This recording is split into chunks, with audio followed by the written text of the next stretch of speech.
Hello everyone. everyone! Today, we will be learning on how to create and develop a rubric. So, let's start. The first thing that all will likely ask is what is a rubric? Rubrics are sets of criteria or scoring guides that describes levels of performance or understanding. They provide students with expectations about what will be assessed, standards that need to be met, and information about where the students are in relation to where they need to be. Why do we need to develop a rubric? Rubrics are developed to assist faculty in rating qualities of learning outcomes. Why do we need to use rubrics? We need to use it because we need a clear description of expected levels of performance, providing specific targets at which students can direct their efforts. There are several types of rubrics that we all need to know and to consider in developing a rubric. These are analytic rubric and holistic rubrics. Analytic rubrics are rubrics that consist of the following three elements. Number 1, dimension or characteristics. These are the relevant factors that an evaluator should consider when determining quality. Number 2, scale. It is the distinct level of quality into which an evaluator assigns in each dimension. Number 3, description or definition. These are the details of the features of performance or accomplishments at a particular level of the scale. Whereas holistic rubrics are rubrics that presents all dimensions of quality in paragraph of list format, describing characteristics of proficiency from exemplary to unacceptable.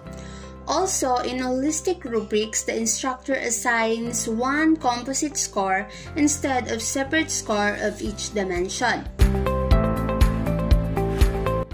How to create a rubric. A good rubric needs to be designed with care and precision in order to truly help teachers distribute and receive an expected group.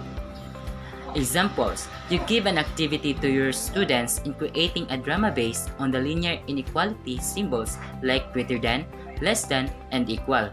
Each group will be given a chance to choose a concepts like families and fair love, unrequited love, and equality. And they will connect their chosen concepts to their chosen symbols. For you to be able to create a rubrics that fits the task that you give her are ways in order to create and develop your rubric. The following are the 6 steps that will help you in creating your own rubrics. Number 1. Define your goal.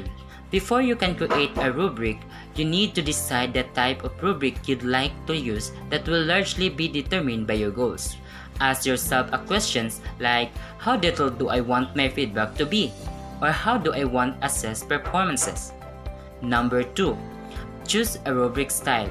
Do you want your rubrics to be an analytic rubric which contains exceptional, satisfactory, developing, and unsatisfactory, or a holistic rubric that uses a scale of 1 to 5 or 1 to 10 with an overall score and not on a specific level? Third, determine your criteria. Here, you need to brainstorm a list of knowledge and skills you would like to assess for the project. Is it mastery, audience impact, or accuracy? You can choose all you want, but remember, too much criteria is difficult to use. Try to stick with 4 to 7 criteria only. Fourth, create your performance levels. This is where you need to figure out what type of scores you will assign to the criteria you had made. Fifth, write descriptions for each level of your rubric. This is the part where you need to create short description about that specific criteria. And sixth, revise your rubric. After creating a rubric, here are guidelines on how to develop a rubric. First, determine which concepts, skills, or performance standards you are assessing. Second, List the concepts and rewrite them into statements that reflects both cognitive and performance components.